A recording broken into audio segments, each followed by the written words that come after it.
Hey, greetings, everybody. My name is Ronald.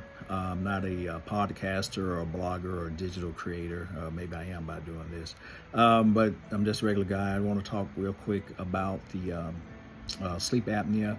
I'm not certified in anything. Again, I'm just a guy just trying to share information for somebody who might be out there like I was, going on Google and searching for information for this type of treatment. I was diagnosed with sleep apnea, and sleep apnea is a disorder where breathing repeatedly starts and stops during sleep, with the most common type of sleep apnea being the obstructive sleep apnea, which I was diagnosed with, which is caused by a blocked airway.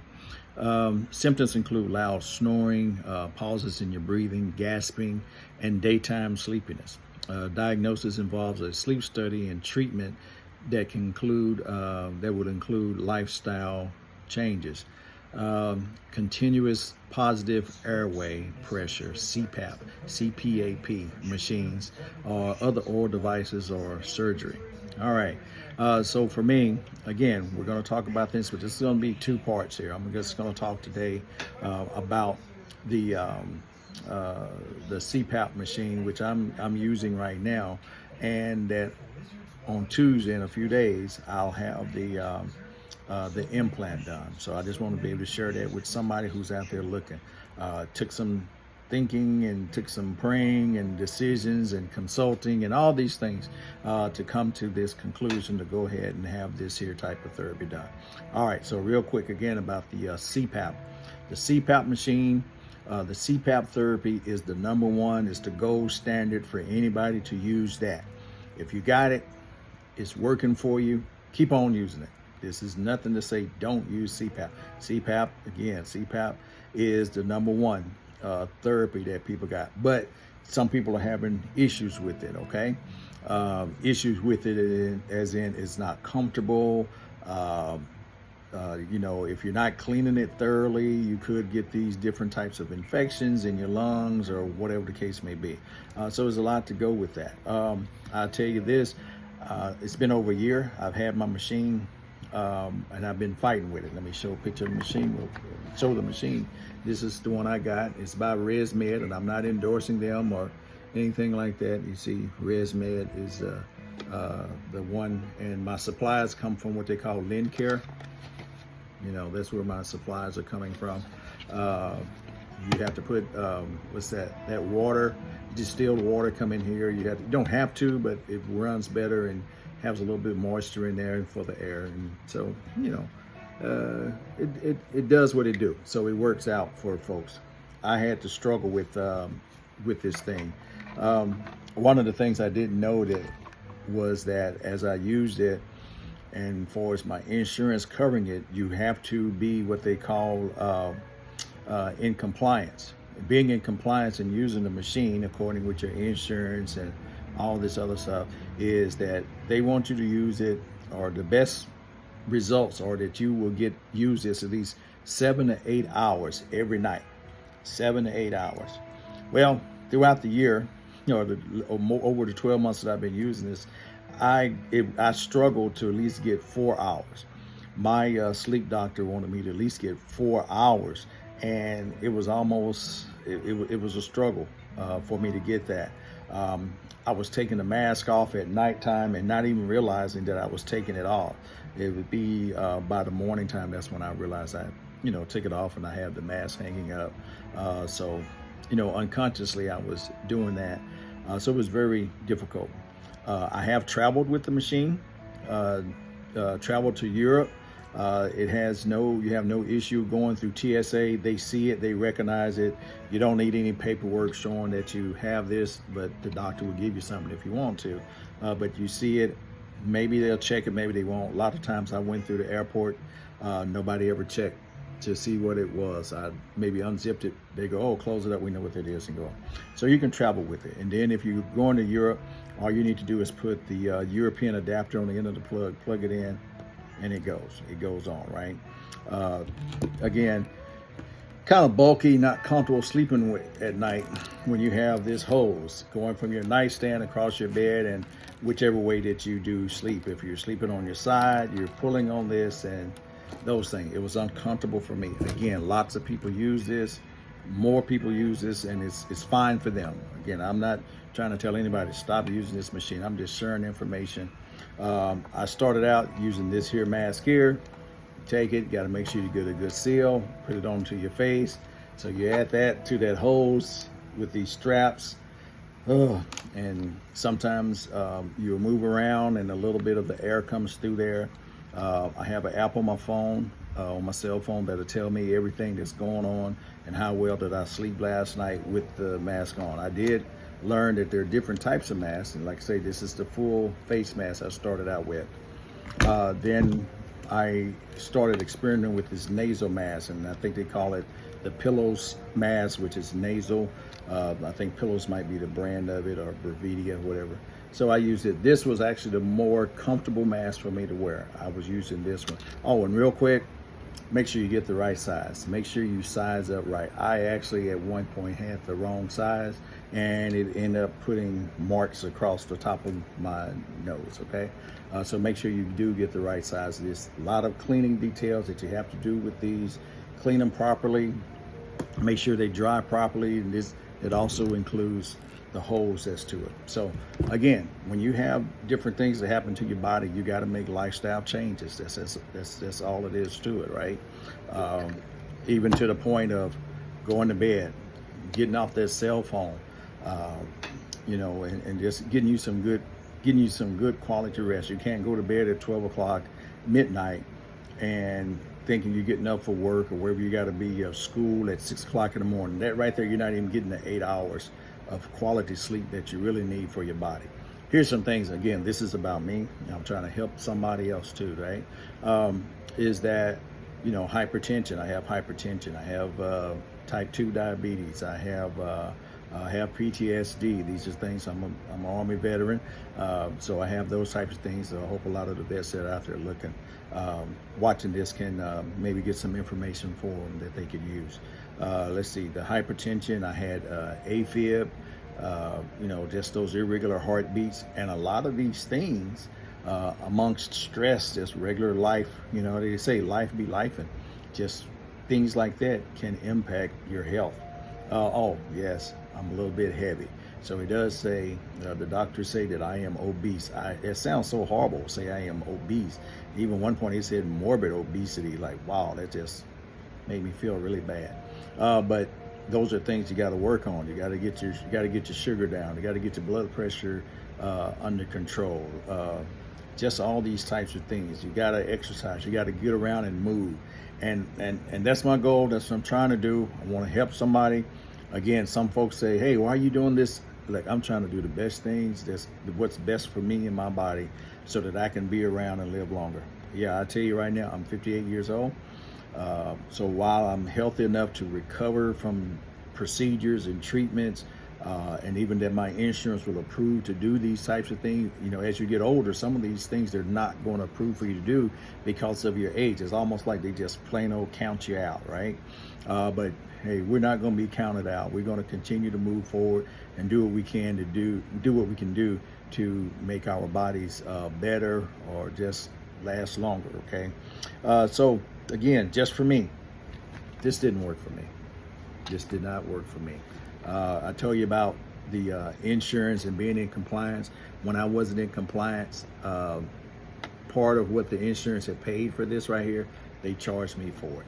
They did start charging me for it, so I got a bill for some of this because I was not in compliance. Wow, talk about get your stress up. How can you sleep knowing that if you don't sleep, it's going to cost you some money, right? So that really made it easy for me to go to sleep. Not. Like I say, with that, again, going through the airport with other bags, along with your CPAP bag, which is about the size, a little bit thicker than your laptop bag that you might take, okay? Again, though, with all of that, it works great for folks.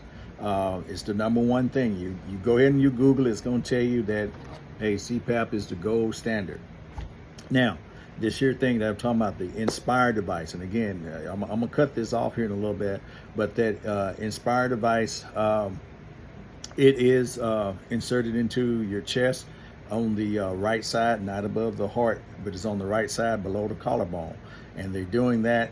They actually have want it over there in case you ever do need a for your heart. In case you need a pacemaker, they want to make sure you got freedom over there and nothing around your heart. So that's one of the reasons why they put it over here right below the collarbone. There's about a 3 to 4 centimeter incision. Let's go there. They make a pocket there, and then they'll put in a device that's probably, about yay big, maybe about 3 inches or so, like that. It's going to insert inside of the pocket. There's going to be a wire. That wire is going to run up to under your pretty much under your chin, right here, and then they're going to attach that wire. They're going to make an incision there that's going to attach to the nerve for your tongue, and then there's another incision, a small incision, that they have another lead there that will go to your lungs, and it all go together to see your breathing, the amount of your breathing. So while you're sleeping, when you're breathing, and if your tongue is in the way, it'll give it a not a shock, but it'll stimulate your tongue and cause it to move out of the way, open up your airway. And that's what you have to go there. It's going to be an incision here for a while. Yeah, on Monday night, I'm going to have to shave all this here off, and go barefaced it. I really don't like doing that, but it's what I got to do to prepare for the procedure on Tuesday. Once I get done, there should be a large patch here, and going to be a patch here. I can't raise my arms up over my shoulder for the next 30 days. I'll probably be in like a sling to keep you from moving. That's so it doesn't pull anything while you have that piece there and letting your body heal. Now, they don't cut the device on right then. The device don't get cut on for another 30 days when I go back to my sleep doctor, and the sleep doctor will activate it and then start monitoring. All right. They have a remote control that you cut it on every night when you go to bed, and then you also too can have the app on your phone to control the device as well. Some people worry about, what if I lose the remote? Don't lose it. And then also too, as your backup, if you have the app on your phone, you should be able to control it. So that's where we are right now. I wanted to share this information with you. Again, if you're snoring, you got snoring or something going on, go get checked. Get your doctor to go get you checked out. To your veterans, talk to that VA doctor and let them know that you're having trouble sleeping. If you're taking something that you got to go to sleep every night, check out. Maybe sleep apnea is it. Again, if you got the snoring going on, maybe sleep apnea is your thing. I'm not saying everybody has sleep apnea, but at least go get checked, because it does wear on your body. These are things I've just, like I say, over the past year, I've found these things out. And again, back to the veterans again. One, they will take care of you for the sleep for a CPAP machine. A lot of our guys and girls, they have it. So go for it, get that treatment. Yeah, what about this Inspire? Yeah, if you meet certain criteria, you could qualify for it, and the VA could do it. They do. You know how things go with the VA. A lot of times it just takes a long process to get it done. The reason I'm going this way, and I'll say I have Aetna from where I work at now, and plus I got VA. I had already started this before I started dealing with the VA, and I didn't want to start the whole routine over with, so I'm going ahead with Aetna and get it all done. There are some out-of-pocket expenses that's going to occur. Overall, by the time it's all said and done with, I tell you right now, it's going to be about $6 grand out of pocket, and you just pay that as you normally pay your medical bills. You pay them in installments, and you get it done, taken care of. Or you can pay it all in, one lump sum. Hey, again, I'm just a regular old guy. That one lump sum thing is kind of ouch to me. I need gas, I need food, things like that. I got to keep the lights on. So you make payments, and you pay for it that way. After everything's done, it's fine.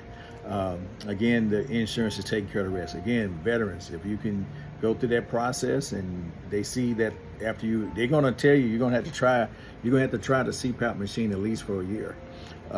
Your what do you call it? Your BMI, your body mass index is going to have to, at least, it can't be over 40, and it has to be between 30 and 40, I believe, the BMI on there. So again, talk with your doctor, please. Talk with your doctor. I know we don't like paying these co-pays, and you start going to specialists, the co-pay goes up higher because it's a specialist. But hey, it's your life, and that's what you want to try to preserve. Be there for your family. Your family loves you, and you need to be there for them. So the best thing that we can do, the best quality of life that we can have, go. We're not trying to live a rich life. We just want to live, and not be confined, and want to be as mobile as we can be. So forgive me if I'm just babbling off on some things, but I just wanted to share this. It took me a while to decide to do this and do this video. I'm gonna put it on my YouTube, and I'll see how it looked. Then I might put it on my Instagram and to my Facebook page. Again, that's Ronald Willis. I don't know, Ronald Willis, whatever. You'll find it somewhere out there, right? So anyway, thank you all for taking time out. And again, today is Saturday, I believe the 23rd of August. And like I say, on the 25th, no, excuse me, the 26th, which is Tuesday, I hope after the procedure, I'll be able to come and do a video after I get home. It's a one day procedure, depending on the time that they get you in. If they end up getting me in late, then I'll have to stay overnight at the hospital. But it's a outpatient process. I'll be able to come home. Now, I'll tell you something I found out. They give you instructions, and certain pills you got to stop taking. I take what you call those things, heart for your blood thinners. I take blood thinners, and so you got to talk to your cardiologist when you can take those. You got to stop taking those 3 days before you do that, before you do the procedure. So we got that set. One of the things I overlooked, so I hope things will work out for me come Monday, is that 5 to 7 days ago, I was supposed to went and got some lab work done and got EKG done and chest x-ray done. I just read the papers today, and I'm like, oh my God, I should have been paying attention.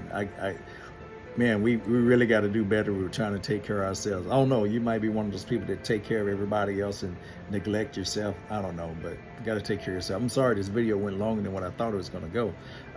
Just so much to say. So hopefully this part here has helped you, and that you'll come back on Tuesday, or give me some time next week that I can get this out.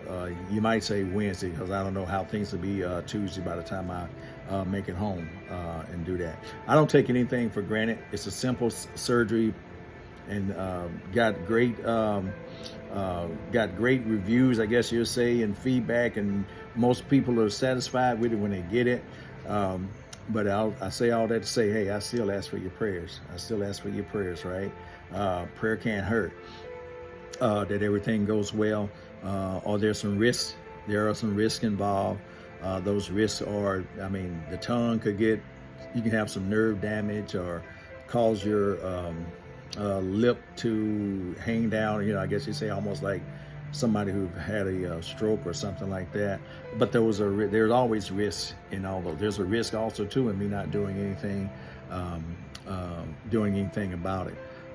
Could risk also to infections, as you do from any type of surgery when you have that, but we're just praying and hoping for the best outcome throughout this. So yeah, if you see some pictures of me laying up in the hospital, don't fret. This is what it's about. It's about the sleep apnea, and I'm just trying this here therapy. This therapy this Inspire. It's Inspire, Inspire. Just look it up, Google it, see what they tell you about it. A lot of stuff in there. It is a battery. The battery has to be changed like every 10 or 11 years. That battery has to be changed. So you got to go to outpatient procedure. They cut the little thing there, go in there, and they swap out the battery, hook it back up, and then you're back on your way. The device itself is a lifetime device. So that's where we are with that. So anyway, I'm gonna go ahead and conclude this. Hope everything goes well on this, and if not, I'll try it again. Again, I just want to make sure I pass on the information to all my brothers and sisters out there. Somebody who just wondering, trying to find answers. Again, CPAP and the Inspire therapy. All right, stay tuned. God bless.